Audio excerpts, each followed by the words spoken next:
You're listening to The South Stands, a Buckeye football podcast by Ohio State fans for Ohio State fans on Apple Podcasts, YouTube, Spotify, and SoundCloud.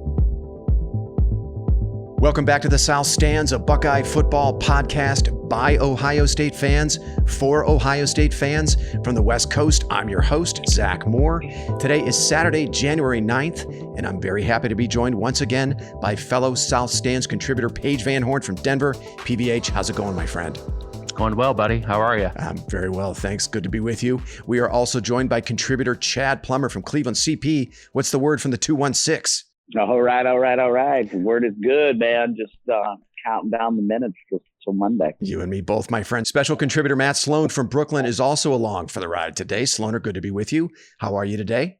I'm doing well. Thanks for having me as always. Finally, we are thrilled to welcome our old buddy, Rob Elia, from just north of me across the Golden Gate Bridge. Mr. Elia, great to have you on. How are you, my friend? Well, great to be here. I don't know how I've deserved this honor with this esteemed panel, but super psyched to join you guys. We're psyched to have you, my friend. Of course, we are here to preview number 3 Ohio State versus number 1 Alabama in the College Football Playoff National Championship in Hard Rock Stadium in Miami this coming Monday, January 11th.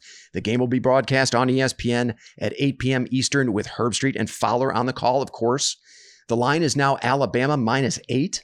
The over-under is 75. Now, that 8-point line makes Alabama the biggest championship game favorite in the playoff era, and it's the largest line in a championship game since Florida State was a 9-point underdog to Auburn in the 2013 BCS title game. It's also worth pointing out that the underdog is 5-1 in the previous 6 college football playoff championship games, so tuck that one away. As we know, Alabama brings a loaded offense into this game with 3 of the top 5 vote getters for the Heisman Trophy, including, of course, the winner, receiver Devontae Smith, and quarterback Mac Jones, who finished 3rd, and star running back Najee Harris, who finished 5th. Smith this week also brought home the coveted Biletnikoff Award. Jones won the Davey O'Brien Award. Harris won the Doak Walker Award. Left tackle Alex Leatherwood won the Outland Trophy. Center Landon Dickerson won the Remington Award. And the entire Bama offensive line won the Joe Moore Award, which goes to the country's top offensive line. Not surprisingly, Smith, Jones, Harris, Leatherwood, and Dickerson, all AP first-team All-Americans. Although it is worth noting, Dickerson will miss the game with a knee injury on Monday night. Now, we also learned this past week that Bama star receiver Jalen Waddle, who broke his ankle returning the opening kickoff against Tennessee on October the 24th, has been practicing and will attempt to play in this game. Before his injury, Waddle was averaging 139 yards receiving and over 22 yards per reception through 4 games. But Waddle only returned to practice less than a week ago, and I wonder how realistic it is that he'll actually play. And if he does manage to see the field, I'm not sure how effective he'll actually be after such a long layoff. But even without Waddle, the Bama offense would appear to be a more formidable challenge for the Ohio State defense than what they saw in Clemson. Certainly all the hardware they brought home this week would suggest that. Now, we know the Buckeyes counter with an offense that's equally explosive and might have had as many All-Americans as Bama if it had the opportunity to play more than 5 games. Look, the only reason Justin Fields, Chris Olave, and Garrett Wilson didn't make any All-America teams is like they only had 5 regular season games to put up stats. I want to have a look real quick before I go around the horn here and get your views on Bama's offense against Ohio State's defense. I want to have a quick look at the Pro Football Focus grades for both of these teams because I think they're topical. Pro Football Focus naturally loves both of these teams. They have Bama graded number 1 overall at a grade of 95.4, not far behind them, Ohio State number 3, 94.9. So less than a point differential, according to Pro Football Focus, between those two teams. Defensively, Pro Football Focus likes Ohio State a little better. They have them graded number 5, Bama number 7. Now, what's interesting is Pro Football Focus gives Ohio State a significant edge in pass rush. They have Ohio State number 1 in the FBS in pass rush. Bama's 14, not bad, but there's a bit of a margin there. And then rush defense is another area that Pro Football Focus really likes the Ohio State defense over Bama. They have Ohio State number 10 against the run, Bama all the way down at number 37. So I thought that was interesting. Finally, Pro Football Focus loves both of these offenses. They have Bama graded at number 2 with a 97.1 and Ohio State number 5 with a 93.5. A couple of quick offensive stats I want to share with you guys, and I want to go around the horn and get your view of the Bama offense. Scoring offense, Bama's second nationally, scoring 48.2 per game. Ohio State is fifth, scoring 43.4 per game. Offensive yards per play, Bama's number one in the country in the FBS, 7.84 yards per play. Ohio State number four, basically 7.5 yards per play. Total offense, Ohio State actually is a little higher than Bama, number four in the country in total offense, 545 yards per game. Bama number six with 535. And then both teams are really good converting on third down. Bama number one in the country, converting about 59% of their third downs. Ohio State is sixth, converting about 50%. Finally, the rushing offenses between these two. There's a little bit of a margin here. Ohio State a much more productive rushing offense, despite not having the best running back in this game. The Buckeyes are fifth nationally, averaging 272 yards per game. That's number one in the Power Five. Bama all the way down at 46th. Nationally, 186 yards per game, even though they have Najee Harris, who's, arguably the best running back in the country. Okay, now that the stage is set here, guys, I want to go around the horn. Paige, what will you be looking for out of the Ohio State defense when Bama has the ball? You just know that Bama's got a prolific offense. You know the wideouts are great. You know the running back's great, although I'm surprised they're not rated more highly for a rush offense. But the one guy, man, I kind of wonder about is, are we so sure that Mac Jones is really that great? And I wonder if we can get to him early. And I was thinking back, not to the last time we played them in 2015, but when we played Miami in the national championship game, right? Huge underdog. And if we were able to right off the bat, first couple series, put some serious pressure on Dorsey. And I think that's what made that a ball game, right? I mean, we were huge underdogs in that game. Mm-hmm. So I think in this game, the big thing is they're going to get theirs, right? We talked about it before. I think they're going to, you can give Smith and Waddle. And I tend to disagree with you. I think Waddle will probably be a factor, with the long layoff. I think, these are young kids, man. They bounce back quickly from injuries. I don't think it'll take them that long to get incorporated in the offense. So the key to me is, what are you going to try and take away? And if we can get pressure on Jones early, rattle him, punch him in the face, then I love our chances. Rob, what are you going to be looking for out of the Ohio State defense when Bama has the ball? I agree with Paige on the quarterback situation. If you look at Ohio State and some of the quarterbacks in the past that have given them trouble, they tend to be very mobile. And, Mac Jones is not going to kill you with your feet. And we saw even last year against Clemson, Trevor, he killed us with his legs. It wasn't his arms that brought us down last year. It was really his effectiveness when running the ball. And, I think we're a bit more prepared for it this year. And if we can go back to the Miami game, but I think you can go back to last week and look what we did to Clemson. I mean, they dialed up the pressure. He was uncomfortable. Yes, he got 400 yards. It's a testament to how good Trevor Lawrence is. But it really is going to come down to the pressure from the defensive line, specifically, I think, through the tackles, too. You mentioned that kid Dickerson's out, who got hurt in the Florida game. So pressure up the middle with Garrett. I know there's some rumors about some COVID issues with the DL on Ohio State, so it's going to be interesting to see who actually suits up. Right. But no matter what, I think it's suit up, and whoever guy is going to make an impact, it's going to be pressure. Our secondary is not going to hang with their wideouts. Right. I think we've seen that against a lot of teams. So it's really going to be like Paige said, it's dialing up the pressure with a line. Matt, how about you? To me, it's kind of what we talked about last week. It's kind of having that bend but don't break aspect to the game, because they're going to score and they're going to get their yards, but we can't let out the big plays. So I think that, as well as they got to have a mindset of, I heard in my kids' school this week, but it was like grit and don't quit.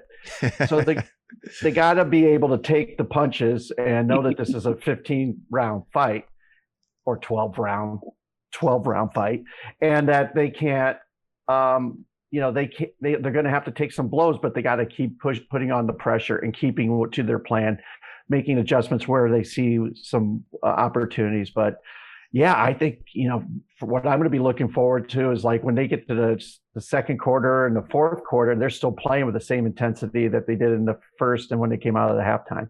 Chad, what do you think?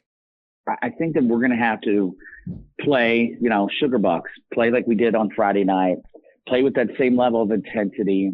Everybody has a responsibility on the field Monday night. I mean, it just, it is going to, hurt. But I think having Togiai out, but Jerron Cage, I mean, he kind of impressed me in that Clemson game. He was balling with his time in there. So, everybody's just going to have to keep riding that high from last Friday night and know that we're here for a reason. And let's just shut all the doubters the fuck up. Here's an interesting stat that was mentioned on the telecast of the Sugar Bowl. Ohio State is not allowed a touchdown drive this year when they do not surrender a pass play of 20 yards or more, which I thought was interesting. So without the big play, it's hard to score on this defense. Now, Alabama is number 3 nationally in pass plays of 20 yards or more. They have 65 of those this season. But you know who's number 2? Clemson. That offense isn't exactly chopped liver, right? I mean, after Clemson's first 2 possessions, Ohio State did a really good job of taking away pretty much everything the Tigers like to do. I mean, Travis Etienne finished with 96 yards from scrimmage on 14 touches. Trevor Lawrence finished with -8 yards rushing. And their top receiver, who we were all, afraid of because he operates out of the slot, Amari Rodgers, finished with 54 yards receiving and no touchdowns. So the Bama offense, is it better than Clemson's? Yes, in some areas it is, but let's not act like the Clemson offense isn't great either. I thought the Ohio State defense showed pretty well against Clemson. I read a couple of good analyses from Buckeye Scoops, Ross Fulton, and the Athletics' Bill Landis, which pointed out that against Clemson, the adjustment Kerry Combs made was to play more with 2 safeties and with his linebackers lined up a little wider than usual outside the ends to clog up passing lanes on RPOs. Now, Bama is lethal throwing the ball on RPOs. So Ohio State is likely going to have a similar approach, I would think, on Monday night. You clog up those passing lanes, force Mac Jones into more of a run read on an RPO, and let the strength of that defense, the front 7, contend with Najee Harris. Now, we'll see if that's what they do. I expect the defense to deliver on its 2 biggest strengths, which is stuffing the run and bringing pressure on passing downs. That's already been mentioned, Paige, by you and also Rob. I mean, Mac Jones is completing 77% of his passes this year. He's only been sacked 11 times. But as you guys have pointed out, Jones is not a great athlete. He's not Trevor Lawrence. He's not Tua Tagovailoa. If Ohio State can get consistent pressure on him, move him off his spots, I think they have a great shot at winning this game. And Chad, to your point, you mentioned Togiai. It's rumored that Tommy Togiai and Tyreek Smith are going to be COVID absents in this game. Those are just rumors, unconfirmed at this point. But if that is the case, Chad, you've mentioned Jerron Cage as a potential replacement for him.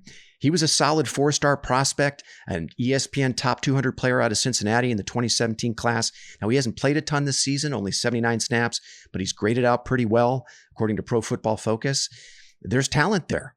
There's also talent with Teron Vincent. Right? Former 5-star, the top defensive tackle prospect in the 2018 class.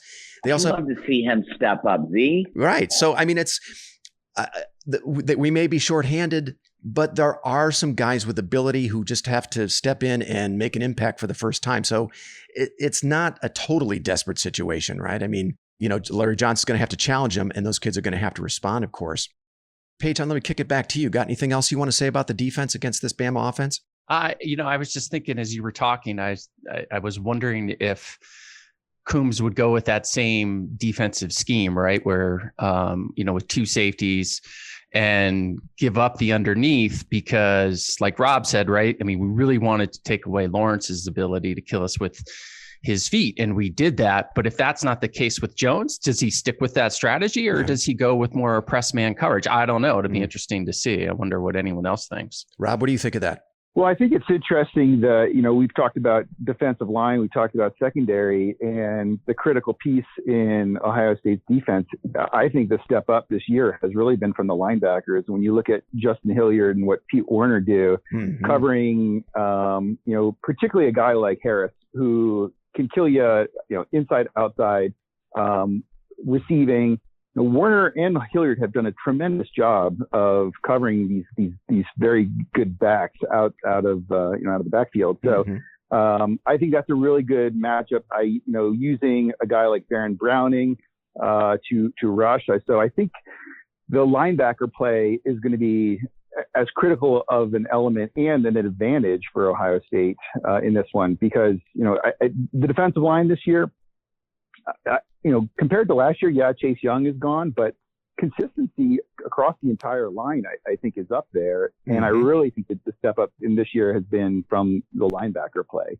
And, they're athletic, they're mobile, and they can do a lot of stuff. So that's where the importance is, and not just the front four, but it's going to be that whole front seven of really keeping things in front of them. Like you said, eliminating those home run plays is going to be critical. Make them earn it. And I think Ohio State can do that. I really do. So. Yeah, I'm with you. Clemson had some early success testing the edges of the Ohio State defense early in that game, and then they shut that down. I wonder if Bama will try to do the same thing, and then that would be incumbent, Rob, as you pointed out, on a pretty solid linebacker core to shut that down. Matt, you got any other thoughts on the Ohio State defense? Yeah, you got to file this under duh. But, I think that they did a really good job tackling. Yeah. I just thought that they weren't there wasn't a lot of broken tackles that I saw in games prior to that. And they were really sticking. The person who hit them first or the person was sticking. And I think that's going to be a big play, especially with Harris. If he gets, making sure that if he doesn't get stopped, at least held up until the cavalry arrives. Chad, how about you? Any other thoughts on the Ohio State defense in this matchup? I'd like to see number 24 have a good game. You know what I mean? I'd like to see him come up with a pick six and do something. Because, a lot of people were all over his ass about the Clemson game and how far off he was playing. That's kind of like his style. But, I'd like to see him have a good game. And, Zach, I think it was you that mentioned, I think we were talking about this on our text thread. But, it wouldn't surprise me if Saban did throw this whole Waddle thing in there just for us to have to try to prepare for him. I mean, a typical Saban smart move. The kid has no, intentions of being on the field. You know what I mean? I'm curious to see how that's going to play out. Yeah, that's a big question. We haven't really touched so much on that. I mean, Waddle he might very well have been their best receiver before he got injured. I mean, even more so than Smith. So I'm thinking back to when JT Barrett broke his ankle at the end of the 2014 season, and then he came back in 2015, obviously a different kind of an athlete than Waddle, but he does play offense. Right. He does carry the football. He does have to rely on that ankle to do some of the same things to avoid tacklers and that sort of thing. But making cuts. I mean, he broke his ankle on October 24th. He just returned to practice about a week ago. I'm with you, Chad. Paige, I know you think that Waddle will probably be a factor in this game. Chad, I'm with you. I'm leaning a little bit more toward this as more gamesmanship. He's a young kid also who's got doubt in his head because of he's coming back from his first major injury too. That too. And that was part of JT Barrett's struggles in the 2015 season, right? He had to overcome a psychological hurdle.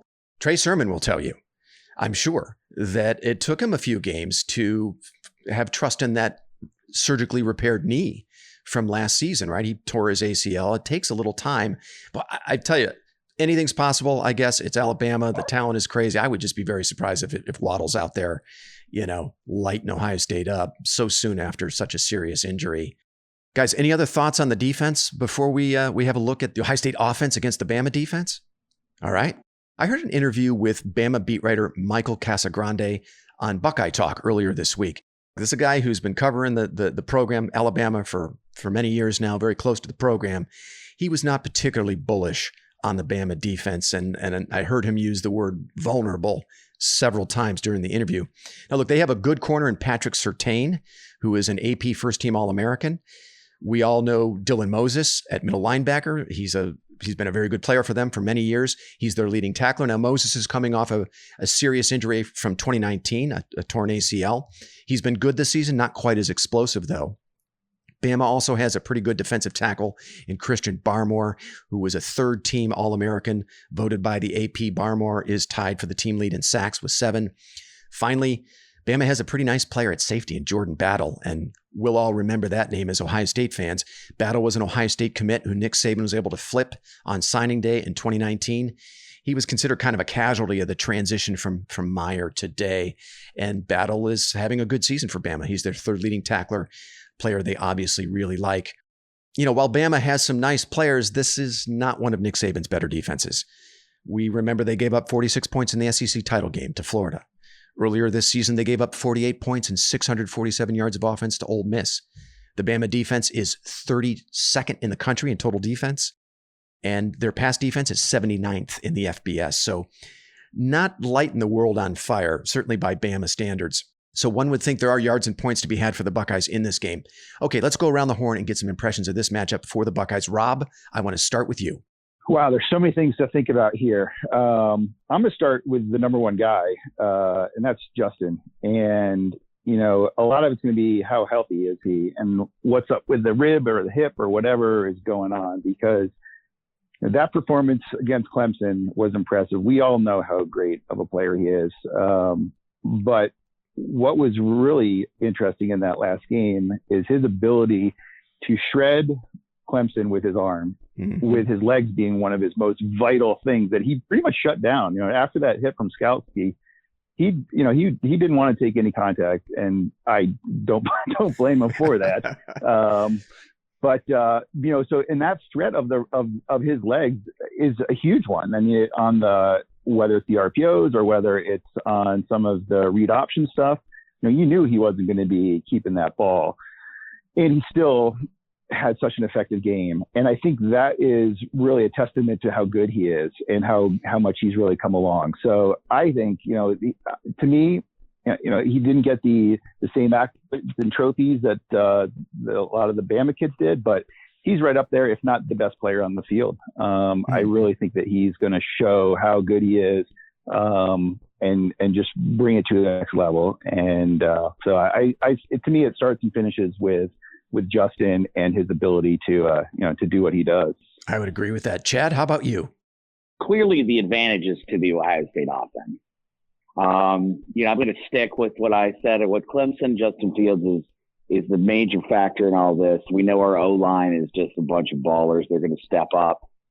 Sermon, you know, you got, I think they said Tig's coming back, but I don't see Tig getting many carries. Nope. You know, but this is interesting. You know, like, so Alabama in games 5 to 10, they gave up only 8.8 points per game, like 260 yards, I think it was, and 4 yards per play. And then after that, the following 3 games, they gave up 32 points a game at 503 yards per game. Interesting. And Ole Miss laid 48 points on them. Yes, they did. Okay. Like, you know, I mean, I think, I tell you what, guys, I'm not going to I know we'll get into this a little bit later, but I mean, 100% the advantage of the Ohio State offense over the Alabama defense.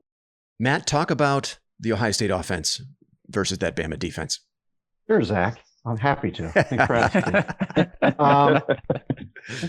You know, I wrote something down that Alabama's offense isn't their defense, because they basically, because I read something from one of the, I don't know if it was their school paper writer or whatever, but he said that the Sabans basically looked at this team like, look, our offense will outscore your offense, and my defense doesn't really need to.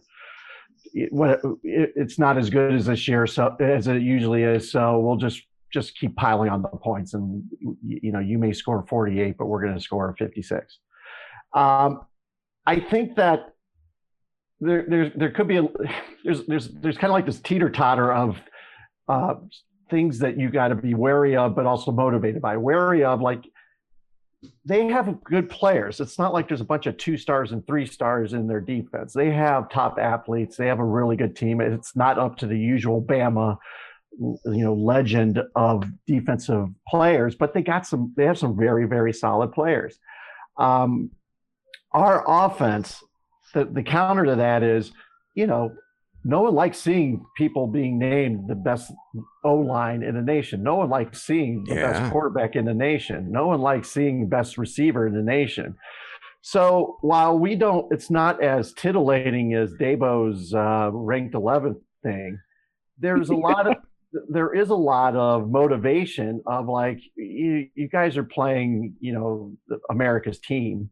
And you really have no business winning this game because the offense is just so far superior. Look at all the hardware over there. So I think it's a lot of bulletin board material, and it's a lot of stuff that we can really kind of use. And what I'm going to be focusing, and hopefully that I think will make the biggest difference, is the running game and the O-line, and getting Sermon out there to make some meaningful yards that will open it up for the wide receivers and make Justin Fields stay a lot easier. All right. Yeah. And burn some clock too, right? Keep that Bama offense off the field. Exactly. Yeah. Paige, how about you? It's funny because we talked about the Clemson game, we spent an inordinate amount of time on coaching, right? And what kind of game plan would Day come up with? And, Zach, you talked about how you weren't impressed with what he did against, Northwestern in Indiana specifically. And that's just not even a concern, right? So it's basically just don't fix what's not broke, right? I mean, I think Day, and when somebody tells you who they are, you should listen to him. He's going to be super, super aggressive.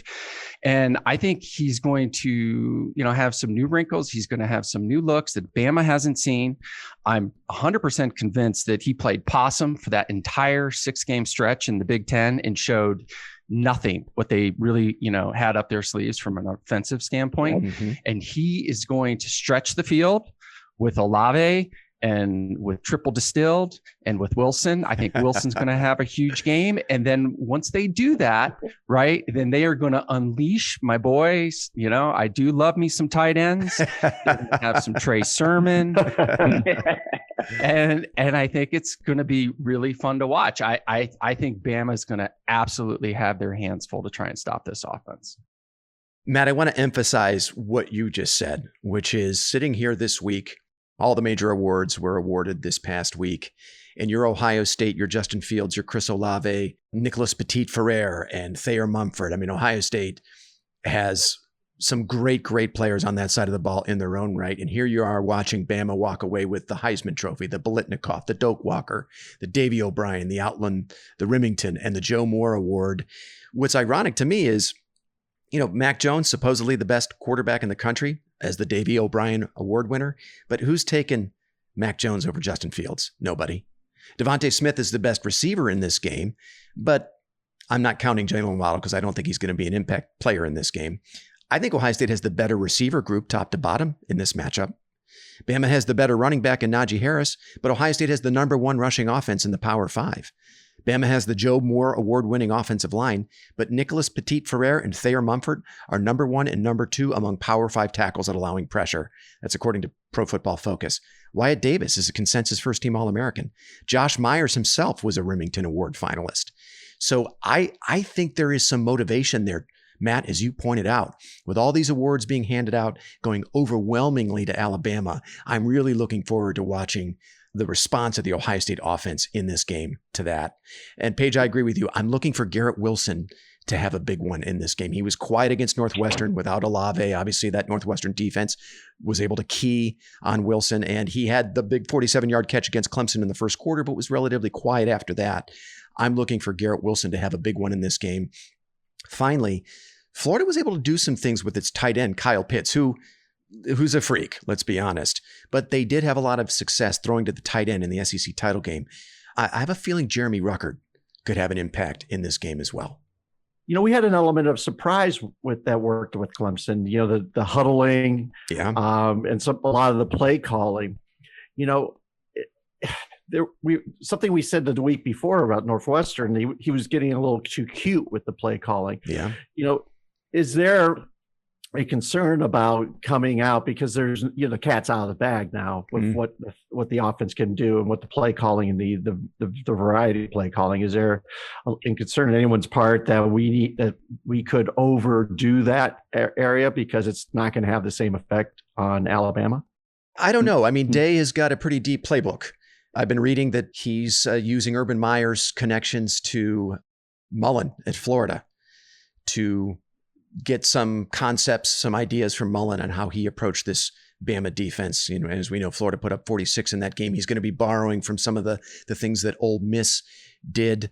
I have faith in, because of what I saw against Clemson, I have faith that Day is going to come in with some surprises for the Bama defense. Paige, you've already made the point, right?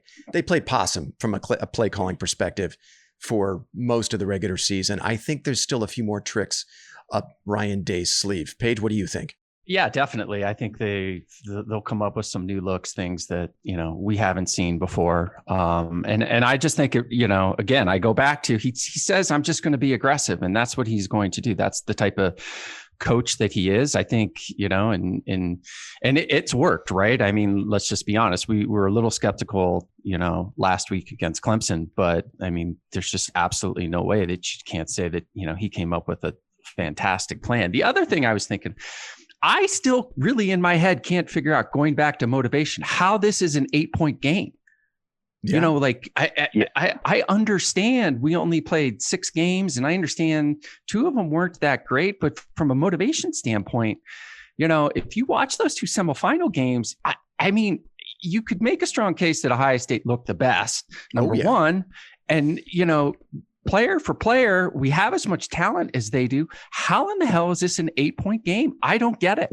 What am I missing? I'm with you. I don't get it either. Well, I think that's where I was daydreaming too. So I think that disrespect card, and we've seen it, that number 11 thing was a huge thing, but all of the things that you mentioned with these All-American lists and all the trophy and all the hardware and an 8-point dog.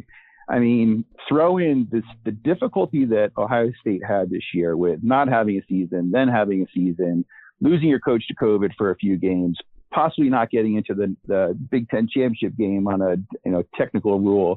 All of these things that they fought through, I just think there's a motivation on this team. And, sprinkle in a nice tweet from Saban's daughter. I just think you've got a very motivated team here. And I think it just has changed the dynamic. I'm with Paige. I know I don't see a 8-point dog. Watching that Sugar Bowl game, there was a stat on that where, Ohio State's not an underdog too often, but they're 8-2 as an underdog. Mm-hmm. So this is a program that relishes. We know this. We relish the Ohio against the world mentality, and this is just one more of them. And I like where we're positioned. I like being underdog. I think this team is the better team, and without tipping my cards, what think is going to happen here, but this is a team that is not an 8-point dog to a team like Alabama, not this Alabama team anyway. I totally agree with that. I was miffed when that line came out, especially after what Ohio State did to a much better opponent in Clemson. And then Alabama kind of looking a little lackluster against Notre Dame. I think 8 is way too high. All right, let's fire up the concernometer here, boys. I'm going to go around the horn and get your level of concern for this game. Mr. Sloan, I'm going to start with you. Give me your score. Jeez. Just pick a number between 1 and 10, buddy. It's 10. 10 is fine. How about 10? 10. All right. Chad? I'm going to go with the 4.5. Whoa. Feeling pretty confident. Okay. Yeah. And I don't want to jump out real quick, but going back to what you guys said, I think honestly, going into this season starting, Ryan Day knew what the hell he had in that club, and we all thought it as well. I think he's had a game plan from day one, that being Clemson and Alabama. So I'm so stoked. That's why I'm at a 4.5, man. It's meant to be, man. All right, PVH. So against Clemson, I was clearly a 10. I'm not that worried about this game. I'm still very worried. I mean, still Bama. So I'm at about a 7. A 7. Okay. Rob? Well, I would say I would be, right at a 5, which would be a 50-50. But I have to add a little bit extra concern just because as a fan through the Cooper years, I just can't get too excited and too confident. So I'll temper my enthusiasm and say I am at a 7 as well. A 7. Okay. I've got mine at an 8.5, and I was at a 10 for Clemson. And I know it's Bama, it's Nick Saban, it's the national championship game. Of course, the readout on the concernometer is going to be high. And most people would tell you Bama is operating on a different plane from everyone else compared to most of the FBS. That's true. But if you look at how Bama has fared in talent-equated games on the big stage over the last couple of years, there have actually been some mixed results. Starting with the 2018 College Football Playoff National Championship game, a 46-16 loss to number 2 Clemson. Last year, 2019, a 46-41 loss to number 2 LSU in Tuscaloosa. Earlier this year, they played number 3 Georgia. Now, that was a 41-24 Bama win, but Georgia led that game at the half. And it was a tight game well into the third quarter. And if Georgia didn't have a Division III quarterback in Stetson Bennett, running the offense. I mean, that kid probably would be hard pressed to win the starting job at Miami of Ohio. The game fell apart when Bennett threw back-to-back picks late in that game. It was a 3-point game. Bennett throws a pick from the Bama 25-yard line. Then on their next possession, he throws another one deep in Georgia territory, and that was the game. But Georgia averaged 6 yards per play in that game. And then, of course, we remember the SEC title game against Florida. You give up 40, you win, but you give up 46 in that game. So mixed results in talent-equated games over the last couple of years. I'm not sure this program is as bulletproof as all those awards would seem to suggest. And let's make no mistake about it. This matchup with Ohio State is definitely a talent-equated game. All right, let's get down to brass tacks. I want final score predictions. Rob, I'm starting with you. Well, in preparation for this, I had the glory of rewatching the Alabama Notre Dame game, and as I had mentioned earlier, seeing Notre Dame lose yet again was always take great satisfaction in that.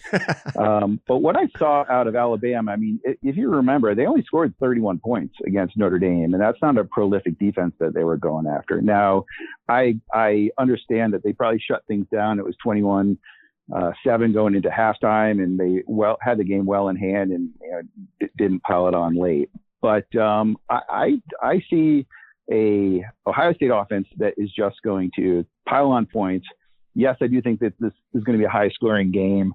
I think the defense will make its stops. Originally, I thought it would be probably something awkward in a low scoring game, but I tend to think that we're going to see a lot of scoring and a bit of a track meet here. So I'm going 42-35 Buckeyes at the end of the day. 42-35, a repeat of the 2014 semifinal score. I like it. Rob and I are on the same wavelength because I have 41-34. 41-34. Okay. And I will say that to preface Paige's thing, it's going to be very interesting because last game he picked the other team. If he picks Ohio State and we lose, we all know who we need to blame for the loss. With that said, I almost don't want Paige to give a score prediction now. With that said, PVH, the pressure's on. What's your prediction? No, I'm going to wait. I'm not going third. I'm just not doing it. You're not? All right. CP?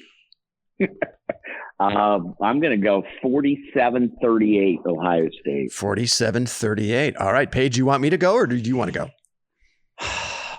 And what do you want, Paige? I had it all figured out in my head, and Sloaner throws me a curveball, and now I've got my my superstition hat on, and I feel like he's probably right. If I don't pick Alabama, I'll jinx us. But I thought a lot about it. I wrote down a score this morning, and then I looked at it again, and I'm like, really? Do you actually think that? And I changed it, and then I said, no, I'm just going to go back to what I thought. So I've got the game 42-56 Buckeyes. 56-42. Wow, you got them winning decisively. Woo! All right. Yeah. Wow. Yeah. All right. Well, look, Ohio State has the advantage at the most important position on the field in this game. I know it's a cliche, but there's a reason it's a cliche because it's largely a universal truth that when you have the better player at the most important position on the field, you usually win. And I like that advantage for Ohio State in this game. I also think a lot of folks are sleeping on the Ohio State defense. A lot of people just kind of dismissed Clemson once Ohio State eliminated them from the field. But again, that Clemson offense wasn't exactly chopped liver. And I don't know that it's smart just to assume that the Bama offense is going to do whatever it wants on Monday night. I think there's a little something there with that Ohio State defense that folks are overlooking. And more than anything, I like this team because I think it has those important championship intangibles, toughness, resilience, and a different level of determination than I think that the 2019 team had. The 2019 team, as you guys know, my opinion was that they didn't handle themselves very well when they were faced with adversity in the Fiesta Bowl last year. Well, I think this team had learned from that experience, and they're going to be ready for whatever Bama throws at them on Monday night. I got Ohio State winning this one 42-33. Nice, Z. All right. Man, I'm a little nervous. He's not at a 10 on the concern meter. He's got that score the way it is.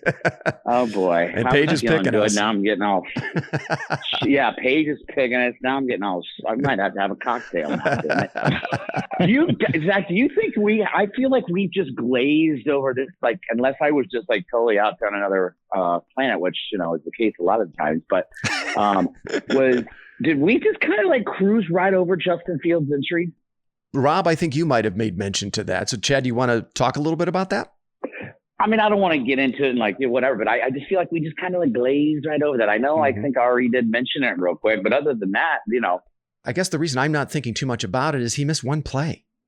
And then he came in and threw a touchdown. Right. And then later in the game, he threw a touchdown pass that traveled like 65 yards in the air.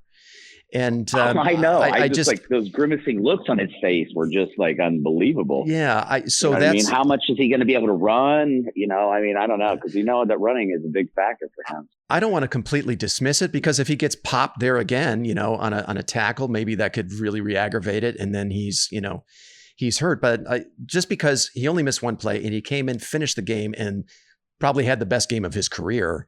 That's why I'm not quite as concerned about that. I know, Rob, do you have any concerns over the injury with Fields? Do you think it's going to limit him at all? I think it's, as you said, it's an unknown, but everything that we've seen, he came back, he threw that touchdown, he looked great. The toughness that he showed against Clemson was amazing. And then all of the reports out of the Woody Hayes Center has been that, he's practicing, he's doing well, he's not walking around with any sort of concern. So, yeah, I mean, I think these guys, after a long season and a pop like that, it definitely is going to, leave its mark a little bit. But I personally have, I think he's going to be ready to go.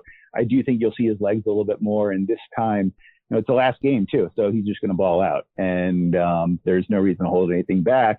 This is a team of destiny, and I think Justin has really taken it personally too.